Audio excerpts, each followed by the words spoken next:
Baik Pak, selamat malam. Assalamualaikum warahmatullahi wabarakatuh. Assalamualaikum. Pak Anies yang saya hormati, terima kasih atas kesediaan waktunya. Selaku mahasiswa Prodi Informatika, saya ingin menyampaikan beberapa pertanyaan singkat Pak, mengenai upaya merawat NKRI serta nilai moderasi beragama di tengah perkembangan teknologi ini Pak. Jadi langsung saja ke pertanyaan pertama, Bapak Anies. Teknologi ini sering diibaratkan dengan pedang bermata dua, Pak.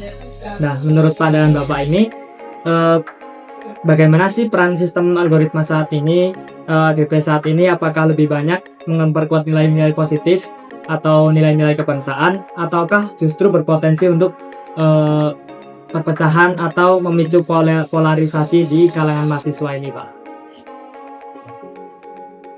Maksudnya, oke. Jadi gini sama ini Mas Hakil atau sama? Mas Bayu, Pak. Oh Bayu. Jadi memang benar apa yang ditanyakan tadi, bahwa terkait dengan perkembangan teknologi informasi atau apapun itu mesti ada dua dampak yang tadi kamu istilahkan sebagai pedang bermata dua begitu ya. Artinya ada yang baik, ada yang tidak baik, ada yang positif, ada yang negatif. Begini Mas, jadi kalau kita sebagai mahasiswa ya, untuk menghadapi perkembangan teknologi informasi, dan itu memang tidak bisa kita elakkan, mau tidak mau kita itu harus bertransformasi dari dunia yang dulu katanya konvensional, nah sekarang menjadi dunia yang serba digital. Mesti ada pengaruh positif dan negatif. Kita sebagai mahasiswa harus mempunyai beberapa kompetensi terkait dengan literasi digital. Ya, Pak. Jadi terkait dengan penguatan literasi digital itu harus kita kuasai. Apa saja yang ada namanya digital skill ya. Dengan adanya teknologi digital saat ini yang memang kita mau tidak mau juga harus masuk ke dalam era itu, skill itu harus kita kuasai. Kita harus mempunyai skillnya. Skill itu maksudnya bagaimana kita harus bisa mengoperasikan ya, beberapa perangkat-perangkat yang ada atau yang membersamai dengan perkembangan teknologi informasi. Nah, skill itu nanti juga ada istilahnya, ada namanya digital ethic. Jadi setelah kita bisa menguasainya, tentunya kita harus bisa bagaimana cara menggunakannya secara bijak.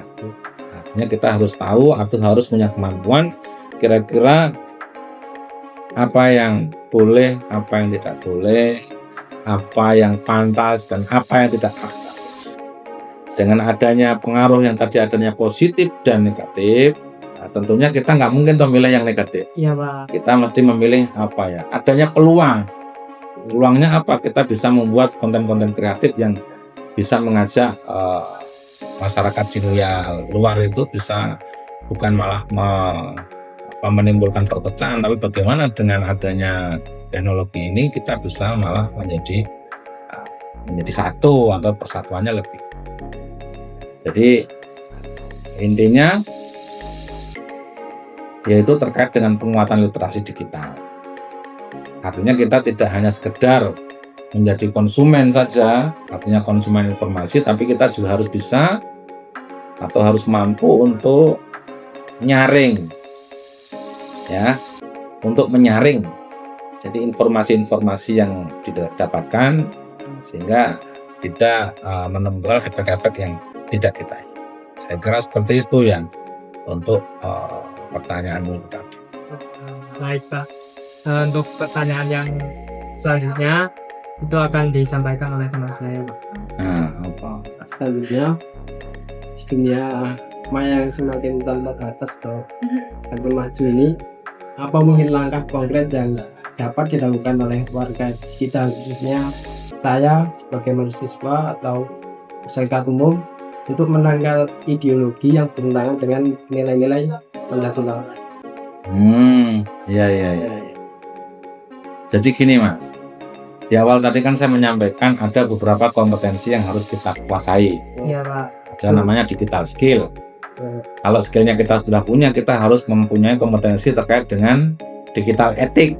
Ya, artinya bagaimana kita bisa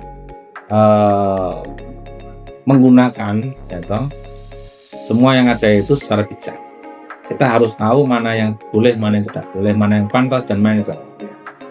Nah, kemudian ada lagi kompetensi yang ketiga, yaitu tentang digital culture atau budaya digital. Nah, kita tahu bahwa di Indonesia ini kan ada nilai-nilai yang harus kita pegang teguh, atau yang istilahnya semua ada di dalam Pancasila.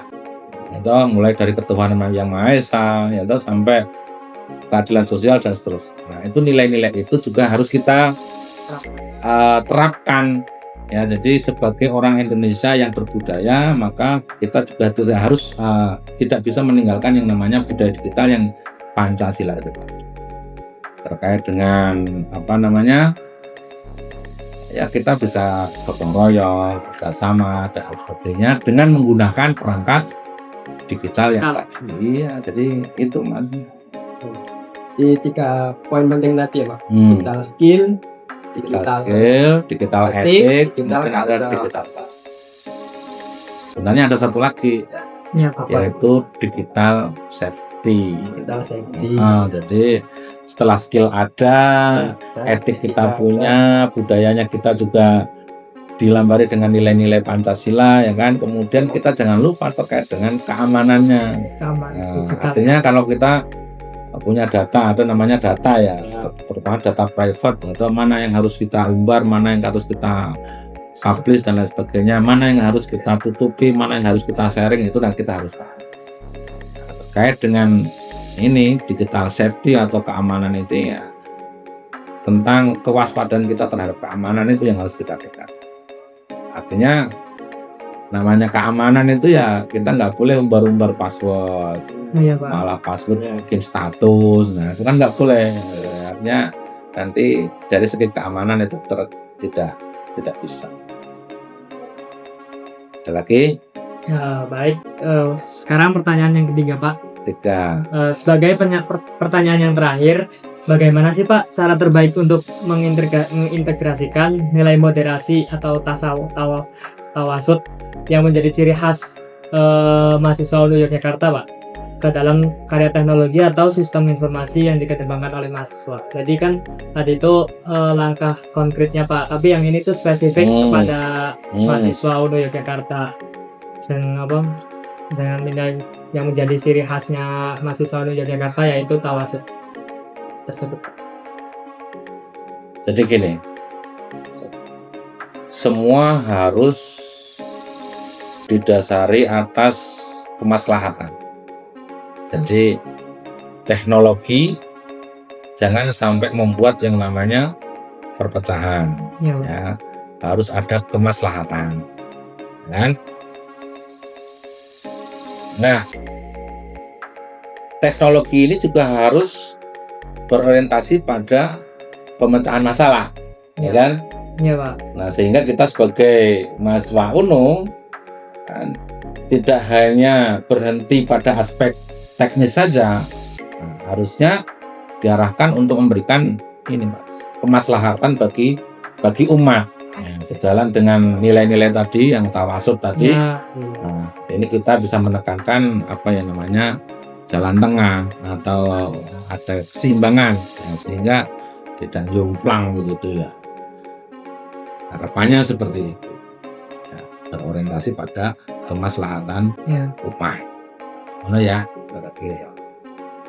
lagi?